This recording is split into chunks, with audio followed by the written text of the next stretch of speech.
وتصفو الحياة بنور هدى جمال الوجود بذكر الإله وتصفو الحياة بنور هدى.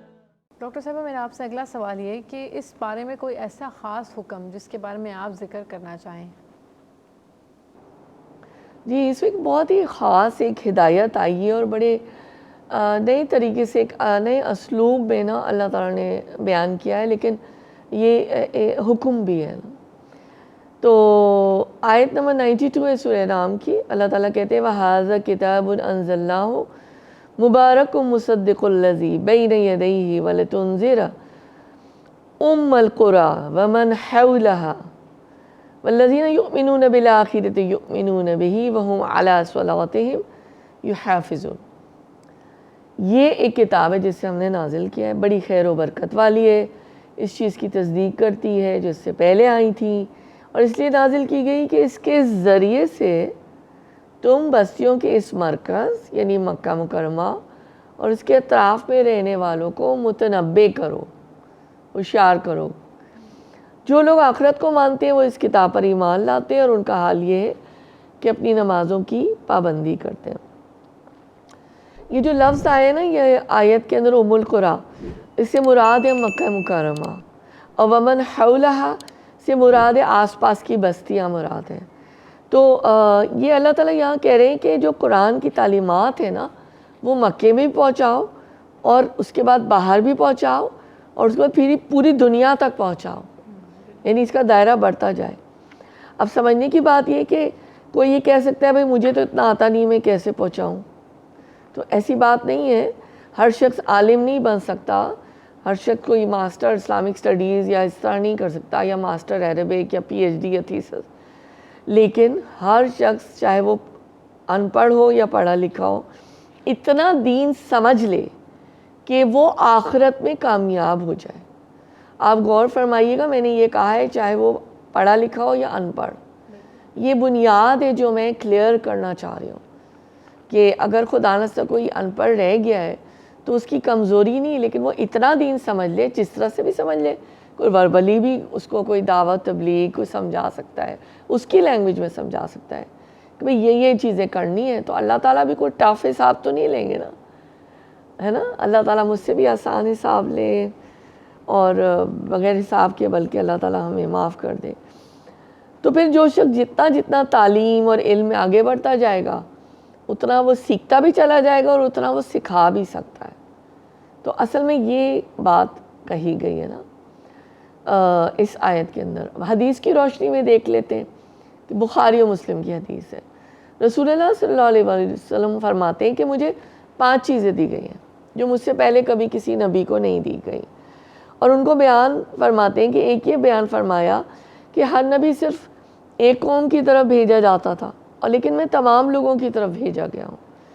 اور یہاں یہ بھی ارشاد ہوا کہ قیامت کے معتقد تو اسے مانتے ہیں، جانتے ہیں کہ یہ قرآن اللہ کی سچی کتاب ہے، اور وہ نمازیں بھی صحیح وقتوں پر برابر پڑھا کرتے ہیں، اللہ کے اس فرض کے قیام اور اس کی حفاظت میں سستی اور کاہلی نہیں کرتے.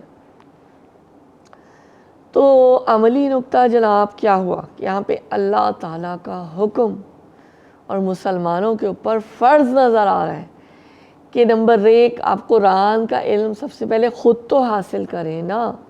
خود حاصل کریں گے تو پھر دوسرے تک پہنچائیں گے.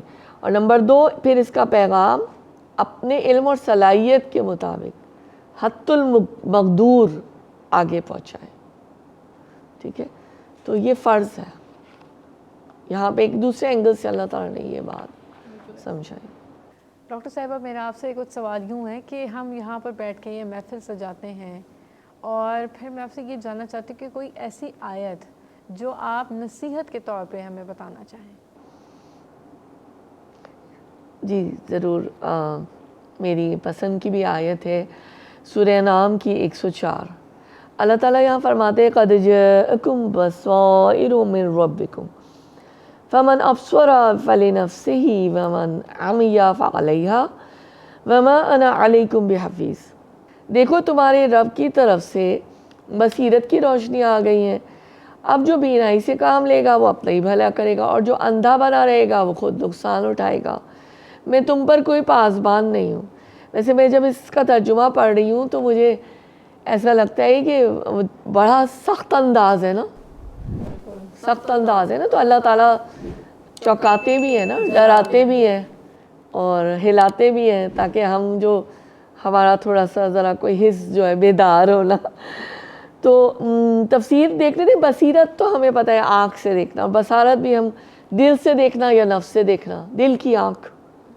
اور اللہ تعالیٰ دل کی آنکھ کو روشن کرے، وہی بصیرت ہے. اور بصیرت جب ہوتی ہے تو پھر ہدایت کے راستے بھی کھلتے ہیں.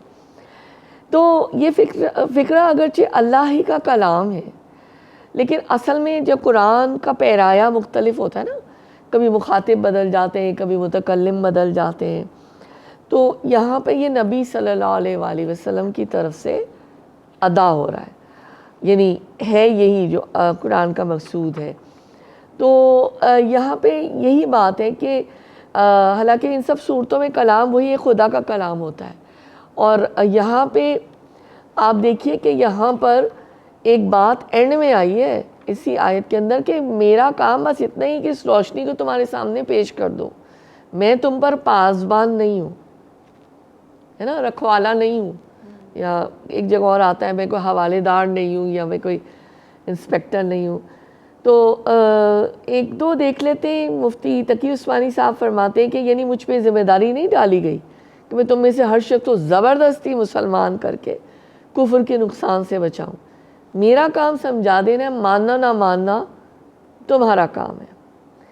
تفسیر ابن کثیر، وہی بڑی محبوب تفسیر ہے میری، فرماتے ہیں یہاں پر کہ یہاں بھی فرمایا اندھا اپنا ہی نقصان کرتا ہے، کیونکہ آخر گمراہی کا اسی پر اثر پڑتا ہے نا. جیسے ارشاد ہے کہ آنکھیں اندھی نہیں ہوتی بلکہ سینوں کے اندر دل اندھے ہوتے ہیں. یہ سورہ حج کی 46 آیت ہے. حدیث پاک سے دیکھ لیتے ہیں. حضرت عائشہ رضی اللہ تعالیٰ عنہ بھی اس آیت سے استدلال کرتے ہوئے فرماتی تھی کہ جس شخص نے بھی دعویٰ کیا کہ نبی صلی اللہ علیہ وآلہ وسلم نے شب معراج میں اللہ تعالیٰ کی زیارت کی ہے، اس نے قطعاً جھوٹ بولا ہے. صحیح بخاری تفسیر،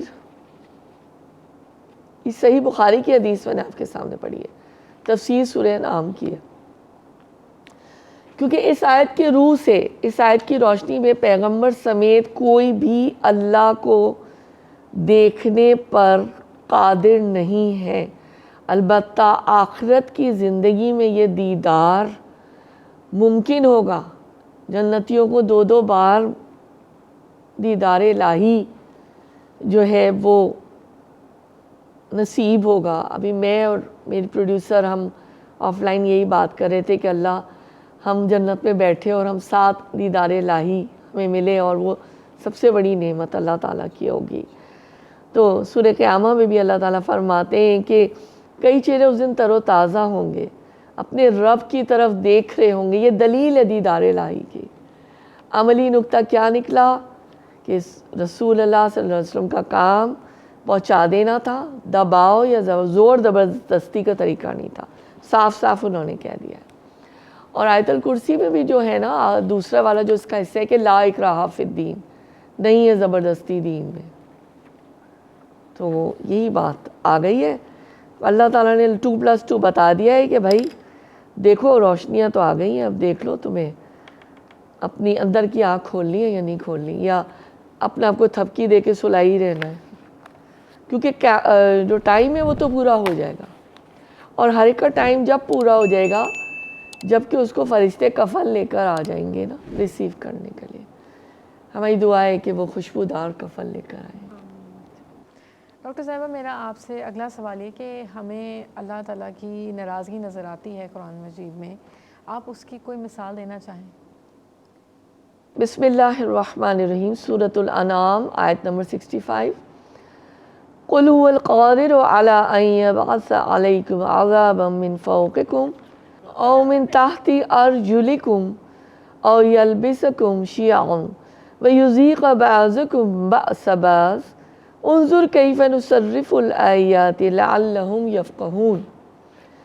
کہو وہ اس پر قادر ہے کہ تم پر کوئی عذاب اوپر سے نازل کر دے یا تمہارے قدموں کے نیچے سے برپا کر دے یا تمہیں گروہوں میں تقسیم کر دے، ایک گروہ کو دوسرے گروہ کی طاقت کا مزہ چکھوا دے۔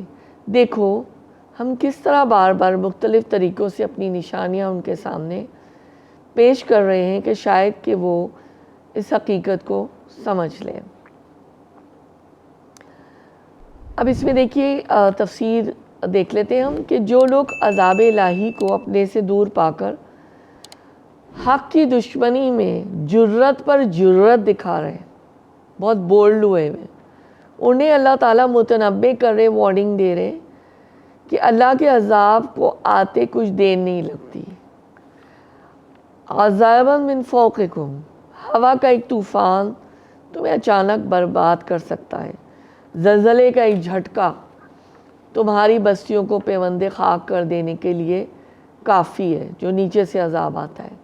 تیسرا عذاب اللہ تعالیٰ نے یہاں پہ یہ بتایا ہے کہ جو قبیلوں، قوموں اور ملکوں کی عداوتیں یعنی جو دشمنیاں ہوتی ہیں، اس کی ایک چنگاری وہ تباہی پھیلا سکتی ہے جو سالہ سال تک ہو ریزی و بدامنی سے نجات نہ ملے۔ بس اگر بظاہر کوئی عذاب نظر نہیں آ رہا تو اس کا مطلب یہ نہیں ہے کہ تم غفلت میں پڑ جاؤ اور صحیح و غلط کا امتیاز کیے بغیر اندھوں کی طرح زندگی کے راستے پر چلو۔ غنیمت سمجھو کہ اللہ تعالیٰ تمہیں مہلت دے رہا ہے اور وہ نشانیاں تمہارے سامنے بار بار پیش کر رہا ہے جس سے تم حق کو پہچان کر صحیح راستہ اختیار کر سکتے ہو۔ حدیث پاک سے دیکھ سکتے ہیں کہ ہم حضرت جابر رضی اللہ تعالیٰ عنہ بیان کرتے ہیں کہ جب یہ آیت نازل ہوئی تو رسول اللہ صلی اللہ علیہ وسلم نے فرمایا میں تیرے چہرے کی پناہ میں آتا ہوں، یعنی اللہ تعالیٰ کی ذات کی پناہ میں۔ اور عملی نقطہ یہی ہو گیا، وہی بات کہ اللہ کی پناہ طلب کریں، استغفار اپنی اور اپنی امت کے لیے نجات کی دعا مانگیں۔ ڈاکٹر صاحبہ میرا آپ سے اگلا سوال یہ ہے کہ جب ہمیں کوئی مشکل پیش آتی ہے یا کوئی بھی صورتحال ہوتی تو ہمیں کس کی طرف رجوع کرنا چاہیے؟ سورہ نام کی آیت نمبر 71۔ بسم اللہ الرحمن الرحیم۔ قل اندعو من دون اللہ ما لا ينفعنا ولا يضرنا ونرد على اعقابنا بعد اذ هدانا اللہ كالذي استهوته الشياطين في الارض حيران له اصحاب يدعونه الى الهدى ائتنا قل ان هدى الله هو الهدى وامرنا لنسلم لرب العالمین۔ اے محمد صلی اللہ علیہ وآلہ وسلم ان سے پوچھئے کیا ہم اللہ کو چھوڑ کر ان کو پکاریں جو نہ ہمیں نفع دے سکتے نہ نقصان، اور جبکہ اللہ تعالیٰ ہمیں صحیح راستہ دکھا چکا ہے تو کیا ہم الٹے پاؤں پھر جائیں؟ کیا ہم اپنا حال اس شخص کا سا کر لیں جسے شیطانوں نے صحرا میں بھٹکا دیا ہو اور وہ حیران و سرگرداں پھر رہا ہو، حالانکہ اس کے ساتھی اسے پکار رہے ہوں کہ ادھر آ، یہ سیدھی راہ موجود ہے۔ تو کہو حقیقت میں صحیح رہنمائی تو صرف اللہ کی رہنمائی ہے۔ تو کوئی مشکل پیش آئے تو ہمیں کس سے رجوع کرنا ہے؟ اللہ سے رجوع کرنا ہے۔ کوئی پیر، کوئی بزرگ، کوئی آستانہ، کوئی بابا، کوئی بابی، کوئی مولوی صاحب، کوئی مدد نہیں کوئی نہیں۔ سب سے اوپر کس کی ذات ہے؟ اللہ تعالیٰ کی۔ تمہارے شریک فائدہ دینے یا نقصان پہنچانے پر قدرت نہیں رکھتے، اسی لیے تم الٹے پیر شرک اور کفر کی طرف لوٹا دیے جاؤ گے، جبکہ اللہ تعالیٰ ہمیں اس سے نجات دے کر اسلام کی طرف ہماری رہنمائی کر چکا ہے۔ پھر ہماری مثال اس شخص کی طرح ہوگی جس کو کسی جنگل یا صحرا میں جنات نے راستہ بھٹکا دیا اور اس کی عقل کام نہ کر رہی ہو کہ وہ کدھر جائے۔ وہ حیران و پریشان پھر رہا ہوگا اور اس کے دوست اور ساتھی اس کو بلا رہے ہوں گے کہ ہماری طرف آؤ، ہماری طرف آؤ، ادھر سیدھا راستہ ہے، لیکن وہ کیا کرے گا؟ اس کے متعلق کہا جاتا ہے کہ وہ اپنے پیروں پر لوٹ جائے گا۔ اس کا سبب یہ کہ انسان ابتدا میں ہی جاہل تھا، اور جب اللہ تعالیٰ نے اس کو قوتیں دیں، صلاحیتیں دیں تو اس نے علم اور ہدایت حاصل کی۔ تو یہی بات جو ہے نا اللہ تعالیٰ نے یہاں پر یعنی ہمیں سمجھائی ہے نا کہ اگر تم راستے سے بھٹک جاؤ گے کہ تم تو ایسے ہو جیسے صحرا میں کوئی جنات یا کوئی ایسی جس کی کوئی عقل ہی مفقود ہو چکی ہو اور وہ بھٹک رہا ہو. اللہ نہ کرے نا ایسا کوئی وقت آئے نا. تو جو شخص علم سے، جو کہ روشنی ہے، جو کہ نور ہے، جو کہ ہدایت ہے، جہل کی طرف جاتا ہے، جو کہ جہالت ہے، اندھیرا ہے، ظلمت ہے، گمراہی ہے، اس کی طرف اگر لوٹ جائے تو اس کے متعلق اللہ تعالیٰ نے یہاں پہ کہا ہے کہ وہ اپنے پیروں پر لوٹ جاتا ہے، یعنی الٹے پیروں جیسے کہتے ہیں نا. تو آپ صلی اللہ علیہ وسلم سے کہا گیا کہ ان سے کہیے بھائی ہمیں حکم دیا گیا ہے. تو اس میں 3-4 باتیں کہیں. نمبر 1 کہ ہم اللہ رب العالمین کی اطاعت کے لیے سر تسلیم خم کر دیں، اللہ کے آگے اپنے آپ کو کمپلیٹ سبمیشن میں دے دینا، ٹوٹل سبمیشن، اور بہت ہی اخلاص کے ساتھ جو بھی ہم کریں نا، نیت کی خالص ہونے کے ساتھ ان کی فرمانبرداری بھی کریں اور عبادت بھی کریں. نمبر 2 نماز قائم کرنے کا حکم دیا گیا، یعنی اللہ سے اس طرح مناجات کی جائے کہ گویا کہ بندہ اللہ کے سامنے کھڑا ہو کر اس کو دیکھ رہا ہے. یعنی اللہ نصیب کرے، یہ اس کو احسان سے تعبیر کیا گیا حدیث کے اندر نا، کہ جیسے کہ تم نماز اس طرح پڑھو گویا کہ تم اللہ کو دیکھ رہے ہو، اور اگر تمہارے اندر یہ مقتدرات نہیں ہے کہ تم یہ امیجن کر سکتے ہو تو تم یہ سوچو کہ اللہ تعالیٰ تمہیں دیکھ رہا ہے. اللہ نصیب کرے. اتنی زیادہ غلطیاں اور گمراہی ہمارے ساتھ ہو جاتی ہے، اتنی اللہ تعالیٰ ہمارے گناہوں کو جو ہے وہ پردہ بھی ڈال دے اور اللہ اپنے حصار میں بھی ہمیں لے لیں. تیسرا پوائنٹ یہ ہے کہ جو ہے نا اپنے نفس کو نا تم پاکیزہ کر لو، بس پیور، اور بے حیائی اور برے کاموں سے رک جاؤ. کوئی غلط سائٹس پہ نہیں جانا، کوئی غلط لوگوں کے جو ہے وہ فرینڈز ریکویسٹ ایکسیپٹ نہیں کرنی، کسی کوئی غلط چیز میں نہیں جانا، کوئی غلط چیٹ نہیں کرنی، ٹھیک ہے نا. چوتھا یہ کہ ہمیں اللہ سے ڈرتے رہنے کا حکم دیا گیا ہے. پھر خوف خدا، ہر قسم کے کاموں گناہوں سے فرائض اس کی پابندی کی جائے. اور چھٹا یہ کہ سنتیں جو ہیں اس کو نفس کو اس کا عادی بنایا جائے. تو یہی بات اس کی گئی ہے. آپ کی اجازت سے حدیث پڑھ لیتی ہوں.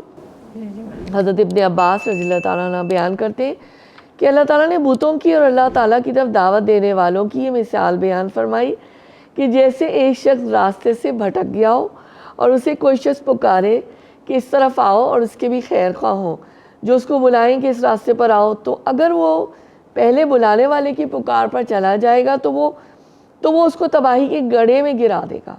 لیکن اگر وہ ہدایت کی دعوت دینے والے کے پاس چلا جائے گا تو راستے کی ہدایت پا جائے گا. ٹھیک ہے نا. اور ایسا نہیں ہوگا کہ وہ صحرا یا جنگل جیسی مثال دی گئی ہے ہمیں سمجھانے کے لیے کہ وہ وہاں پر جیسے جنات ہیں وہاں پہ وہ جو ہے وہ بھٹک رہا ہو. تو یہ بات ہے کہ ہمیں اپنا راستہ منتخب کرنا ہے نا. بار بار جو آیات آ رہی ہیں اس میں ہمیں نا یہ ہماری آنکھیں کھول دی جا رہی ہیں کہ حلال اور حرام، پاک اور ناپاک، اور اپنے راستے کو نا دیکھ لو کہ ہدایت سلیکٹ کرنی ہے یا گمراہی سلیکٹ کرنی ہے. Now to sum up، عملی نکتہ خلاصہ، 3 باتوں کا حکم: اللہ وحدہ لا شریک کی عبادت کی جائے، فرمانبرداری کی جائے کامل طریقے سے. نمبر 2 نماز پڑھی جائے. نمبر 3 ظاہر و باطن ہر حال میں تقویٰ کے تقاضوں پر عمل کیا جائے. نمبر 4 قیامت کے دن سب حاضر ہوں گے، اعمال نامہ کھلا ہوا ہوگا اور تم کو تمہارے اعمال کی جزا دی جائے گی. اور آخری یہ دوبارہ ری انفورسمنٹ ہے کہ عقل اور حکمت کا تقاضا یہ کہ صرف اور صرف ایک اللہ کی عبادت اور اس کے ساتھ کسی کو بھی شریک نہ کیا جائے. اللہ شراکت کو بالکل پسند نہیں کرتے ہیں. ڈاکٹر صاحبہ میرا آپ سے آخری سوال یہ کہ ہمیں کس سے ڈرنا چاہیے اور ہم اصلیت میں کس سے ڈرتے ہیں؟ جی آیت پہلے پڑھ لیتے ہیں، ٹھیک ہے. آیت 81 سورہ نام: وَكَيْفَ أَخَافُ مَا أَشْرَكْتُمْ وَلَا تَخَافُونَ أَنَّكُمْ أَشْرَكْتُمْ بِاللَّهِ مَا لَمْ يُنَزِّلْ بِهِ عَلَيْكُمْ سُلْطَانًا فَأَيُّ الْفَرِيقَيْنِ أَحَقُّ بِالْأَمْنِ إِن كُنتُمْ تَعْلَمُونَ. آخر میں تمہارے ٹھہرائے ہوئے شریکوں سے کیسے ڈروں جبکہ تم اللہ کے ساتھ ان چیزوں کو خدائی میں شریک بناتے ہوئے نہیں ڈرتے جن کے لیے اس نے تم پر کوئی سند نازل نہیں کی۔ ہم دونوں فریقوں میں سے کون زیادہ بے خوفی اور اطمینان کا مستحق ہے؟ بتاؤ اگر کچھ تم علم رکھتے ہو۔ تدبر القرآن سے آج بات کرتے ہیں اس آیت کی۔ وَكَيْفَ أَخَافُ مَا أَشْرَكْتُمْ، یعنی ڈرنا تو تمہیں چاہیے خدا کے غضب سے، اللہ کے غضب سے اور اس کے قہر سے، لیکن تم نے کیا کیا؟ اللہ کے شریک بنا دیا، چیزوں کو شریک بنا لیا، بتوں کو شریک بنا لیا، نفس کو شریک بنا لیا، شیطان کو شریک بنا لیا، سوسائٹی کو شریک بنا لیا۔ لوگ کیا کہیں گے؟ میں سب سے اپیل کروں گی اس جملے کو اپنی لائف سے ڈیلیٹ کر دیں۔ لوگ کیا کہیں گے؟ یا گھر والوں میں سے کوئی ایسا فگر ہے جو اللہ کی اطاعت و فرمانبرداری کے آپ کے راستے میں آ رہا ہے تو وہ نہیں ہے، اللہ سب سے اوپر ہے۔ تو یہ ہمارے پاس کوئی دلیل ہی نہیں ہے نا کہ کوئی شراکت داری کی، اللہ کا ہمیں کہنا ماننا ہے۔ میں نے کس کا جرم کیا ہے جس سے ڈروں؟ اگر کچھ تم علم رکھتے ہو تو بتاؤ کہ میں خدا کی امان کا حقدار ہوں یا تم؟ اگر میں اللہ کا کہنا مانتی ہوں یا مانتی ہوں تو میں کس کی امان؟ لاجک کیا کہتی ہے عبید؟ لاجک کیا کہتی ہے؟ کہ جو اللہ کا فرمانبردار ہے تو وہ اللہ کی امان کا حقدار ہے۔ اس نے اپنی جان کھپا دی، اپنی زندگی، اپنی انرجیز۔ لیکن جناب آپ یہ دیکھیے زمانے کی عجب ستم ظریفی کہ حال یہ ہے کہ تم چور ہو کر الٹے کوتوال کو ڈانٹتے ہو، کہتے ہیں چوری بھی اور سینہ زوری بھی۔ تو حدیث مبارکہ میں اللہ تعالیٰ کیا کہتے ہیں کہ حکمت کی اصل خوف، حکمت کیا ہے؟ اصل خوف خدا ہے۔ حضور نبی کریم رحمت، جو رحمت ہے ہمارے لیے، شفیع ہے امت کے صلی اللہ علیہ وسلم نے ارشاد فرمایا حکمت کی اصل اللہ عز و اجل کا خوف ہے۔ میں دوبارہ ریپیٹ کروں گی، حکمت دانائی، وزڈم، حکمت کی اصل یعنی اس کی بنیاد اللہ عز و اجل کا خوف ہے۔ آج ہم کہتے ہیں کہ ہم کسی سے نہیں ڈرتے، ہمیں کسی سے ڈر نہیں لگتا۔ This is my life, what I want to do I will do it because I like it, right? تو this is not my life, this life has been granted to us by Allah سبحانہ و تعالیٰ، right? سو یہ امانت ہے اللہ تعالیٰ کی۔ سرکار مدینہ راحت قلب و سینہ صلی اللہ علیہ وآلہ وسلم نے حضرت عبداللہ بن مسعود رضی اللہ تعالیٰ عنہ سے فرمایا اگر تم مجھ سے ملنا چاہتے ہو تو میرے بعد بھی، یعنی میرے جانے کے بعد بھی اللہ عز و جل سے بہت ڈرتے رہنا۔ کیا بات ہے، یعنی جو حدیث میں۔ اور ہم میں سے کون ہے جو رسول اکرم صلی اللہ علیہ وآلہ وسلم سے ملنا نہیں چاہتے یا ان کی شفاعت نہیں چاہتے؟ شاید کوئی ایک بھی ایسا نہ ہو۔ تو جناب عملی نکتہ ہمارے پاس کیا آ گیا؟ جو اللہ تعالیٰ سے ڈرتا ہے وہ کسی سے نہیں ڈرتا ہے۔ وَمَا عَلَيْنَا إِلَّا الْبَلَاغُ۔ اور یہاں پہ اقبال کا شعر ہے، یہ شہادت گہے الفت میں قدم رکھنا ہے، لوگ آسان سمجھتے ہیں مسلمان ہونا۔ مجھے اور میم کو دیں اجازت، یہ تھا ہمارا آج کا ایپیسوڈ۔ اب 8ویں پارے کے ساتھ پھر حاضر ہوں گے، تب تک کے لیے اللہ حافظ۔ جمال الوجود بذكر الإله